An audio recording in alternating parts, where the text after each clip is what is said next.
आज हम आपको एक्सप्लेन करेंगे कि मॉनेटरी पॉलिसी का स्टॉक मार्केट पर क्या असर पड़ता है। ये टॉपिक थोड़ा टेक्निकल लगता है, लेकिन हम इसे सिंपल और मजेदार तरीके से समझाएंगे, राइट? बिल्कुल। और ट्रस्ट मी, अगर आप स्टॉक्स में इन्वेस्ट करते हैं या करना चाहते हैं तो ये समझना बहुत ज़रूरी है। तो शुरू करते हैं। सबसे पहले, मॉनेटरी पॉलिसी का मतलब क्या होता है? सिंपल टर्म्स में मॉनेटरी पॉलिसी वो तरीका है जिससे आरबीआई इकोनॉमी में मनी का फ्लो और इंटरेस्ट रेट्स को कंट्रोल करता है। बेसिकली आरबीआई डिसाइड करता है कि पैसा सस्ता होगा या महंगा।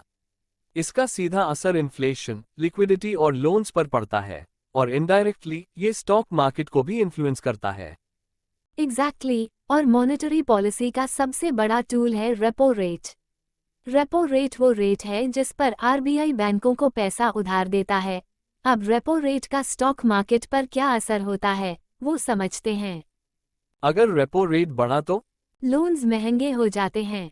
इसका मतलब कंपनीज को लोन लेना मुश्किल हो जाता है।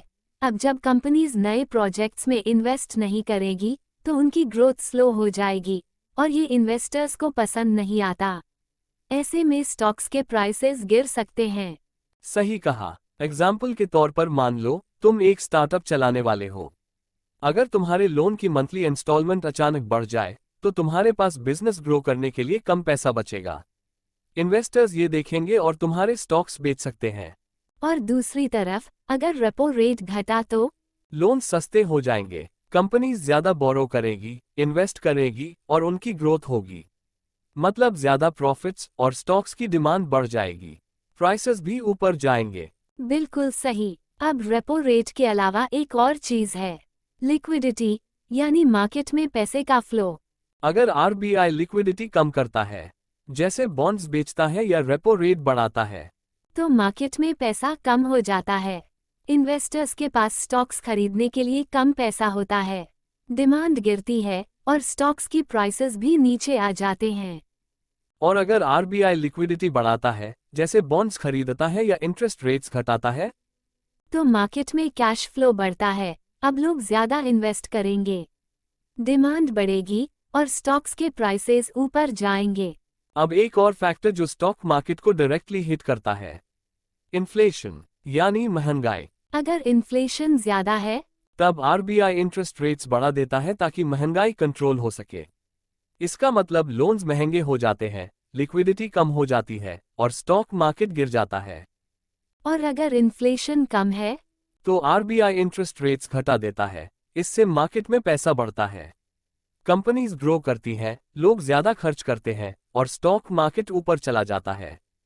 अब सवाल ये है कि आपको इससे क्या फर्क पड़ता है?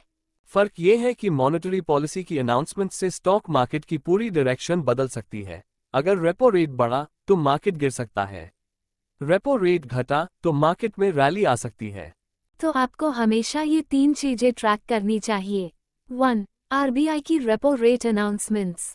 2. Inflation levels. 3. मार्केट में लिक्विडिटी। चलो जल्दी से रिकैप करते हैं। हाई रेपो रेट इक्वल्स महंगे loans equals stock market down. Low repo rate equals सस्ते loans equals stock market up. कम लिक्विडिटी इक्वल्स कम इन्वेस्टमेंट्स इक्वल्स स्टॉक्स फॉल। ज्यादा लिक्विडिटी इक्वल्स ज्यादा इन्वेस्टमेंट्स इक्वल्स स्टॉक्स राइज।